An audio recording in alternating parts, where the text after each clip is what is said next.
ब्लाऊजवरून मापं कशी घ्यायची ते सांगते मी आज. तर या मुंड्यापासून ते या मुंड्यापर्यंत जास्त ओढायचं नाही. किती आलेलं आहे 17. 17 दोन्ही 34 छाती आहे. आणि कंबर इथपासून ते इथपर्यंत किती आलेलं आहे 14. 14 दोन्ही 28 कंबर आहे. आणि मागची उंची कशी मोजायची, या शोल्डरपासून ते टक्सपर्यंत किती आहे 12.5. आणि गळा या शोल्डरपासून ते इथपर्यंत किती आहे 9.5. पुढचा गळा हुकच्या पट्टीकडून मोजायचा. तर या शोल्डरपासून ते इथपर्यंत किती गळा आहे 6.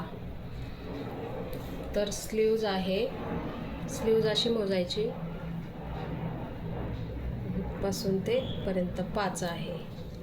आणि दंडघेर